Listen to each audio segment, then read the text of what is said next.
kepikiran nggak nanti kira-kira nih hidup kita 30-40 tahun ke depan bakal jadi gimana? Apakah jadi kakek-kakek, nenek-nenek yang hidupnya sejahtera, atau malah bergantung sama anak cucu kita? Nah, coba lihat orang tua kita deh. Puluhan tahun kerja keras, bangun pagi-pagi, kerja lembur, macet-macetan di jalan, kadang suka lupa libur lagi. Pas waktunya pensiun yang harusnya udah financial freedom, malah sekarang suka bilang, "Nak, bantuin bapak ya, bayar rumah sakit kurang sekian." Ya, sebagai anak sih kita pasti mau bantu ya, tapi kalau terus-terusan, kita sendiri gimana nanti dong pas pensiun?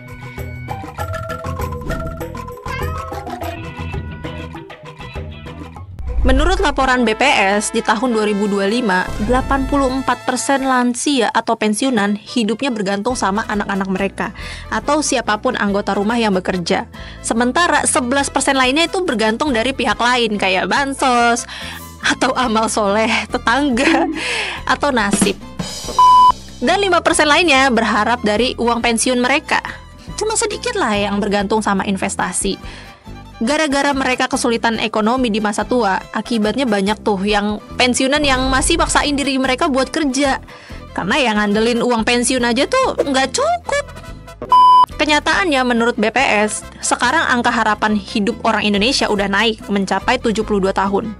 Artinya, kalau bapak ibu lu pensiun di usia 55, ya kan kalian mesti ikut nanggung 17 tahun ke depan. Sanggup gak lu? Kok bisa sih? Ya iyalah, orang rata-rata pensiunan cuma nerima 10-15% dari gaji terakhirnya. Padahal menurut rekomendasi ILO atau Organisasi Perburuan Internasional, tingkat penghasilan pensiun atau TPP atau replacement ratio idealnya itu minimal 40% dari gaji terakhir biar bisa hidup layak. Tapi di sini replacement rasionya rata-rata terendah, cuma 10%, jauh banget ya kan dari standar tadi. Kalah jauh sama Portugal yang ada di peringkat 1 menurut OECD dengan replacement rate-nya di angka 98,8%. Assalamualaikum Bang CR, enak bener nih pensiunnya, sejahtera. Menurut data Kompas 20 pensiunan di Jakarta menunjukkan bahwa rata-rata kebutuhan hidup bulanan di masa pensiun bisa mencapai 5,6 juta rupiah atau sekitar 56% dari gaji terakhir sebesar kira-kira 10 juta. Biaya tersebut mencakup kebutuhan dasar kayak makan, listrik, air, internet, asuransi kesehatan, dan kebutuhan lain. Tapi, seperti yang gue bilang tadi ya, TPP kita itu cuma di angka 10%. Artinya, pensiunan bakal kekurangan sebesar 4,6 juta rupiah atau defisit TPP sebesar 46%. Kondisi ini jelas nunjukin kalau sebagian besar pensiunan di Indonesia itu nggak mampu mempertahankan standar hidup mereka setelah berhenti kerja dan rentan ngalamin masalah keuangan. Padahal pas 2022 Kompas sudah pernah spill biaya hidup ideal untuk pensiunan supaya tetap nyaman setara dengan 90% dari gaji terakhir atau sekitar 16,52 juta per bulan. Artinya masih ada jurang besar nih antara kebutuhan real dan penghasilan yang diterima saat pensiun. Nah, sekarang pertanyaannya, apakah lu mesti nunggu pensiun dulu baru panik? Jawabannya jangan dong. Solusinya ada. Tapi ya butuh waktu dan kesadaran kolektif. Pertama, literasi keuangan. Anak muda, pekerja kantoran, ojol, pedagang, itu semuanya perlu paham pentingnya investasi dan tabungan pensiun sejak sekarang. Jangan entar-entar.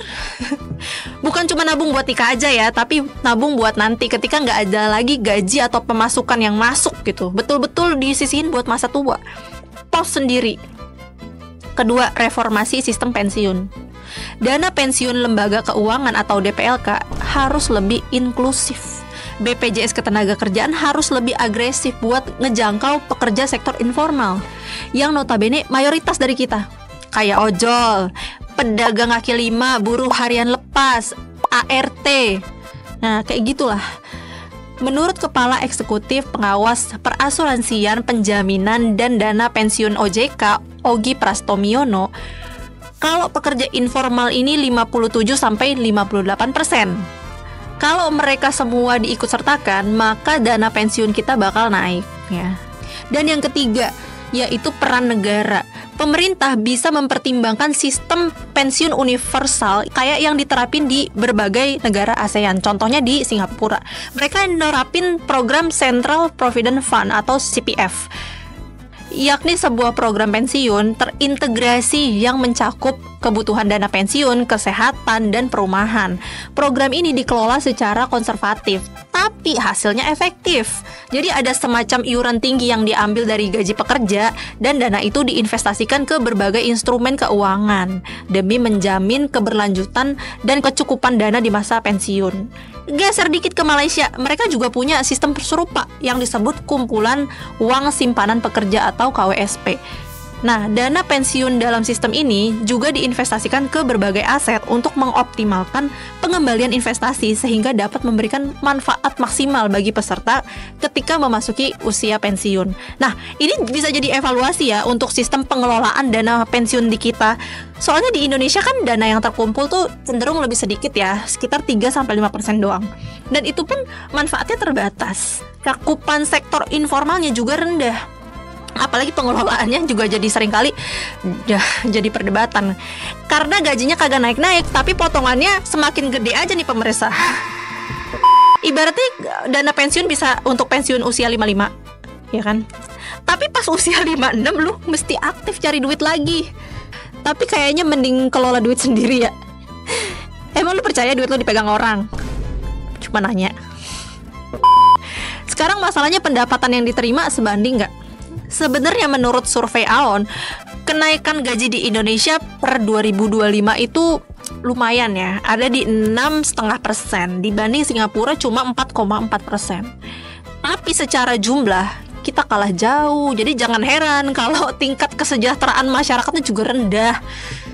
Gimana siasatinya biar kita nggak cuma bergantung sama gaji atau pendapatan aktif aja? Biar masa tua lu tenang, gak ada huru-hara ribut sama menantu gara-gara minta dibeliin kursi roda, atau sekedar ngambek gara-gara gak diajakin jalan-jalan keluarga. Cobain tips dari gue ini. Pertama, meskipun gak ada yang tahu ya umur sampai kapan, tapi lu mesti tetap sisihin uang untuk diri lu sendiri. Pokoknya tanemin di otak lu nih, kalau kita mesti tenang gitu nantinya. Kalau perlu pikirin biaya panti jompo dari sekarang. Tuh, banyak program panti jompo sekarang yang bagus-bagus. Bikin rencana keuangan yang komprehensif, yang berpatokan pada prinsip blueprint of your money. Pikirin investasi yang jelas. Deposito, reksadana, obligasi. Pokoknya diatur deh. Yang kedua, minimalisir utang. Kalau bisa lo perhitungkan dengan matang jangka waktunya nih. Jadi pas masa-masa pensiun tiba, lu gak ada tanggungan apapun, entah itu KPR, pinjol, pokoknya jangan ada tanggungan aja. Ketiga, proteksi. Lagi-lagi umur gak ada yang tahu. Amit-amit gak bisa klaim BPJS, lu masih punya simpenan dana darurat lain. Bagus lagi kalau punya asuransi. Selain investasi dana, investasikan juga kesehatan lu. Rajin jalan kaki 10.000 langkah. Jangan sampai lu tenang-tenang aja gara-gara datanya bilang angka harapan hidup orang Indonesia jadi 72 tahun. Lantas lu jadi males olahraga. Boro-boro 72. Kalau penyakitan ya 40 tahun juga bisa gitu. Ingat ya, pensiun itu masa tenang. Masa-masa lu gak harus mikirin beban dunia. Jadi persiapkan dari sekarang. Terakhir, jalanin hobi. Nanti di akhir masa pensiun pasti lo akan bingung karena rutinitas lo berubah. Biar gak bosen, lakuin hal positif yang lo suka. Because retirement is the time to enjoy the things you never had time for.